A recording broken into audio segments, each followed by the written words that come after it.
So now in this video, I took this circuit that I made a couple videos ago and modified it in a couple of ways. First off, I added an extra LED, which I think makes this an even cooler circuit. So I like that fade on and off, but I think it's even cooler when you have a different LED that is fading on and off opposite to what the other one is. And now zooming in, there's a couple things I want to mention. So there's a resistor on the board. It's between these 2 points right there. I don't have it on the schematic. I actually intended to put this there. I think it's a good idea to have a 10K resistor there. But instead, you can just have a jumper. It's not vital to this circuit at all. And one thing you'll notice is the jumper kind of gets in the way of stuff right there. But I didn't put the resistor on the schematic, so I'm going to put the jumper there. The previous video I did, I think it was 2 videos ago, I had I knew when I started recording that I forgot to put the resistor, even though I wanted it, but I knew the jumper would work just fine. So I started off, and then later on in the video I replaced it with the resistor. But you can do either one perfectly fine. And so since I forgot to remove the resistor in the last scene, I just figured I would talk about this again. We can have a direct connection there. But otherwise, we have the 555 timer in astable mode. Another thing, these 4 lines are connected together, as are those 4, as are these 3, as are these 3, and then as are those 3 right there. A lot of people like to see dots. Wherever it is, you got connections right there. I don't use that system. I use a system where if it's connected, they're touching each other. And if they are not connected, let's say this comes along and it's not connected to this other one, there's a little, you draw it up and over. It looks like it's going over the other line right there. It's got like a little bump. I make tons of connections of wires going different ways. I don't make many where they aren't connected, where I would have to draw a bump. And so I'm not going to draw dots all the time. I know some people really love that. Hate seeing this system, but this is an approved system. You see it in some schematics. But in any case, moving on from there, we have the 555 timer in astable mode. The capacitor first starts charging. When you first apply power, it's completely discharged, but it starts charging through, in this case, a 100K resistor. So earlier video I used 47K with just one LED. I liked it going high and low twice as fast as what it is now. But now that we have the second one, I think it looks cooler to slow it down a bit. So we got more resistance there. We could have used a larger value capacitor too, 22 microfarad instead of 10 microfarad. We get pretty much the exact same timing that we have there. So charges, and so the output's high, but we're not using the output. I don't know why I pointed there. It'd probably be over there somewhere. But in any case, it's just floating. We're not using it at all. We're just taking the capacitor voltage and transferring it over. And so the capacitor rises until it gets to 2/3 supply voltage. Pin 6 sees that, so it goes through that resistor and that diode. Because that diode is forward biased, that's the easiest path compared to that resistor.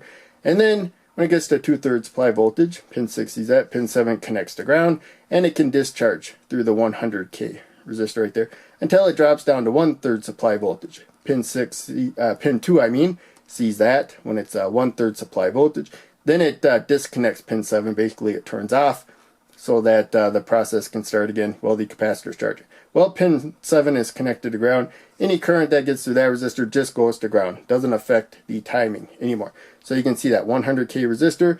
The diode right here, the gray band, is down lower.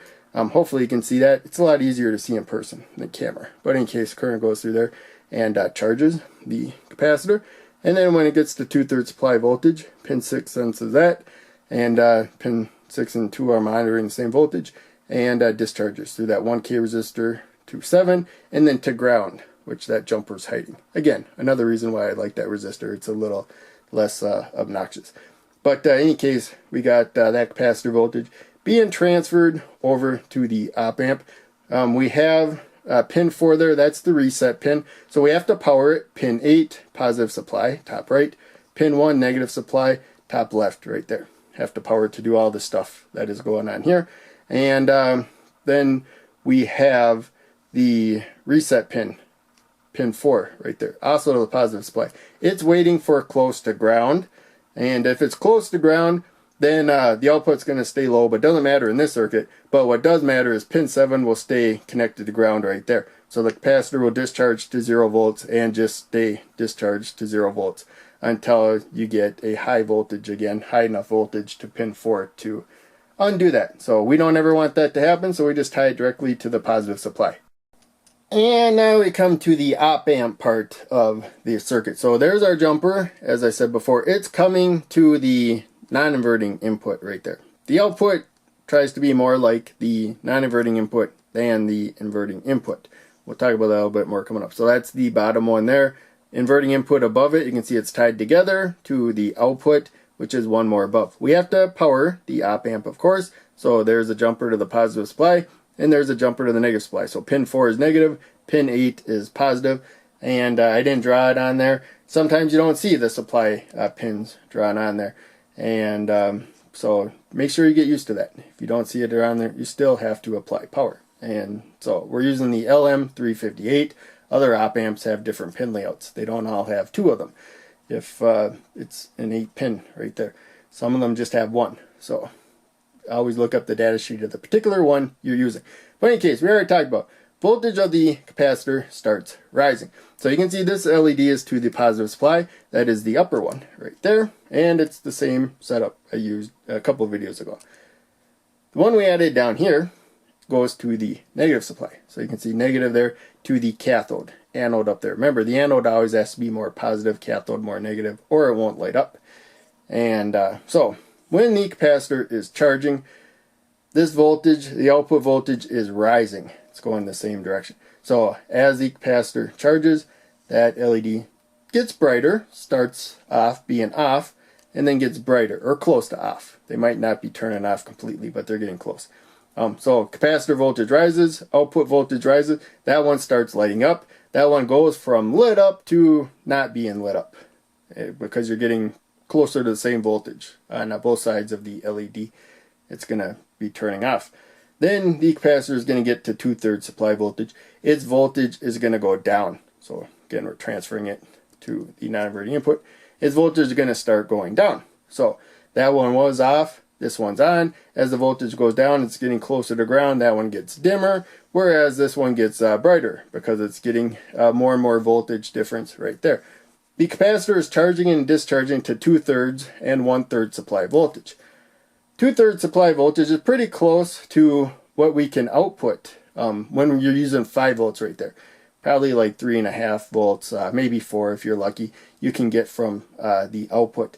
And then it's not going to go up anymore. Whereas if you try to get the voltage down to 0 volts, it does a pretty good job getting to 0 volts. But in this circuit, we're not going rail to rail. So that's a rail connection to the negative supply. This does not get a rail connection to the positive supply. There are op amps that do get rail to rail, but they usually can't provide much current. So you got to amplify that. But in any case, we're only going to 2/3 and 1/3 supply voltage. So ultimately, we're not going to either rail, and thus the LEDs are going to get about the same voltage difference across them from the output, thanks to the capacitor's limited voltage range. So I think this op amp works really well for this circuit, in my opinion. I'm using 220 ohms because I'm using red LEDs right there. Doesn't matter. So the red LEDs drop like 2 volts. The green, or this is a blue LED, green and blue LEDs drop about 3 volts. But even though it's dropping more voltage, less current is going through it. You can see how much brighter it is getting. So if I used a blue LED on either end, or both ends, I would use a 1K resistor instead of 220.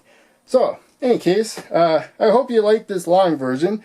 I explained things in a ton more detail than I usually do. I think people would get tired if they watch a lot of my videos explaining everything in great detail, because I'd be repeating a lot of stuff, even though I'm showing quite different circuits. So, in any case, hope you enjoyed. Thanks for watching. See you in the next one.